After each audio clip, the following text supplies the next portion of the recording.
Di dunia keuangan, ada satu hari yang mengubah segalanya. Satu hari ketika sebuah bank sentral dikalahkan.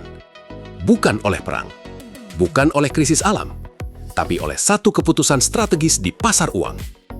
Tahun 1992, George Soros menghasilkan $1 miliar dalam waktu kurang dari 24 jam.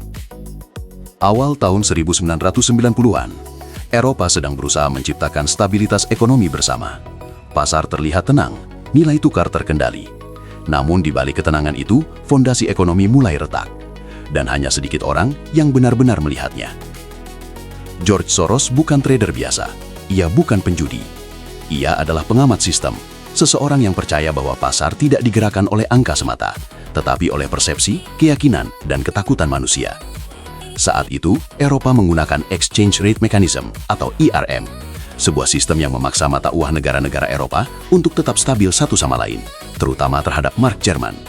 Tujuannya mulia, namun dalam sistem ini, ketidakseimbangan tidak dihilangkan, hanya disembunyikan. Masalah Inggris sangat jelas. Inflasi tinggi, ekonomi melemah. Sementara Jerman justru sedang berada di puncak kekuatannya. Memaksa pound sterling setara dengan mark Jerman, ibarat memaksa pelari cedera untuk berlomba dengan juara Olimpiade. Pemerintah Inggris bersikeras. Mereka berjanji akan mempertahankan nilai pound sterling. Di depan publik, narasi ini terdengar kuat. Namun bagi Soros, janji tanpa dukungan data bukanlah kekuatan, melainkan tanda bahaya. Quantum Fund melakukan riset tanpa kompromi. Mereka melihat satu fakta penting. Cadangan devisa Inggris terbatas. Dan untuk mempertahankan pound, Bank of England harus memilih, menyakiti rakyatnya sendiri atau menyerah pada pasar.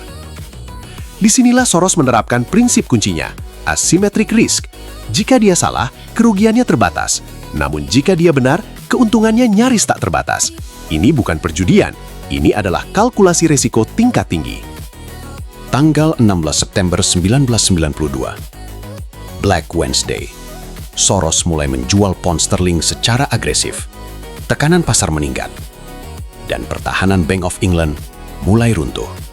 Perlahan. Lalu sekaligus, Bank of England membakar miliaran dolar cadangan devisa, lalu menaikkan suku bunga dari 10 menjadi 12, lalu 15% dalam hitungan jam. Alih-alih menenangkan pasar, kepanikan ini justru menjadi sinyal kelemahan. Pasar mencium bau darah, dan Soros tidak berhenti. Ia justru menambah posisi jualnya, karena kini narasi pemerintah telah runtuh. Dan realitas mulai mengambil alih. Pukul 7.30 malam, Inggris menyerah. Keluar dari ERM, pound sterling dibiarkan jatuh.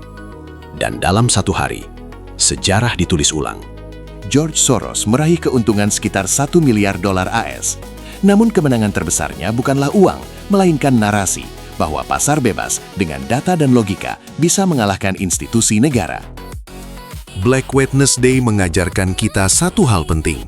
Dalam bisnis, persepsi menciptakan realitas, dan realitas akhirnya menghancurkan persepsi palsu. Tugas Anda sebagai pebisnis adalah menemukan celah antara apa yang dipercaya pasar dan apa yang sebenarnya terjadi. Karena produk hebat di waktu yang salah akan gagal, dan strategi berani yang dieksekusi di waktu tepat bisa mengubah segalanya.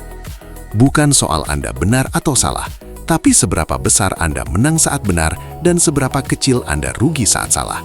Pelajari datanya, temukan celahnya, dan saat waktunya tiba, jangan ragu untuk menekan tombol eksekusi.